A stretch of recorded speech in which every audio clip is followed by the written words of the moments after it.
Hey, Ryan Michael Galloway here with We Don't Need No Stinking Record Company.com.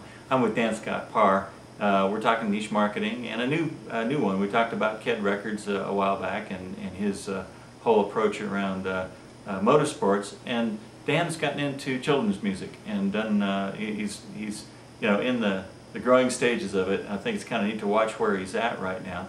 Of course, both of us are like at stages of our careers again where we're reinventing and we're moving up the level, and that's what we're sharing with you, how we're getting there. So Dan, a couple people, or at least one I know out there, maybe gave you a model to start working with that made you say, kids music, I could make this work because I've seen somebody else do it. And can you maybe tell us about who those or that person was, and maybe what you initially learned that said, this could work for me?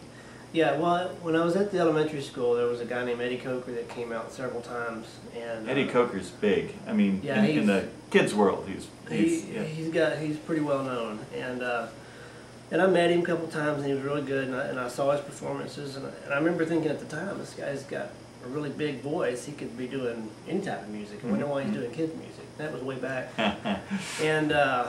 And I talked to him a little bit, a couple times.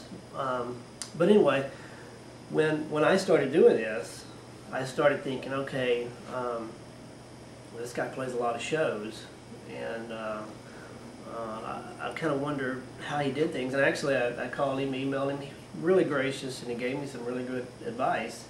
Cool. And after talking to him, I found out that he really had a smart thing going on. He found a niche.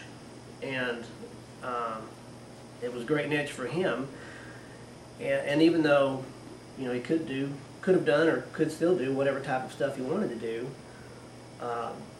this was where he could make it into a business. And a real lucrative business, I understand. It went pretty well. It seems like he does really well, and since then I've found some other guys. There aren't that many, but I've found some other people in kids music and some other niche type bands and artists who really talented, could do anything music-wise, but they found a particular thing and have turned it into a successful, business. And I like the fact that you keep mentioning business, because you do have to start thinking about it that way if you're going to turn it into anything that's lucrative. It's not just going to happen, right? Well, I've noticed this a lot and I was the same way. I mean, for years, I guess I just thought, I'm going to put out my music, and some record label is going to come in and say, you're the greatest thing, and we're going to sign you.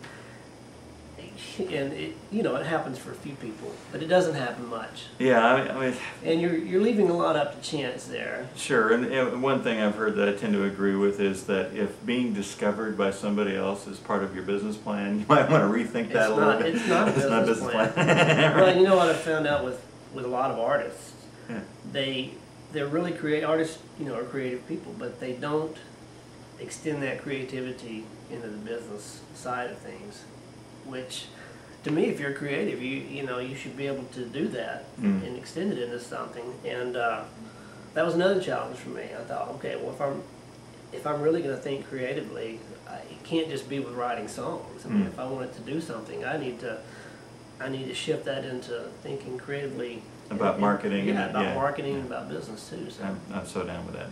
That's great. Okay, well, we're going to come back and talk some more with Dan Scott Parr, Dano, as he's known to his younger friends, and I am Ryan Michael Galloway, and we don't need no stinking record company.com.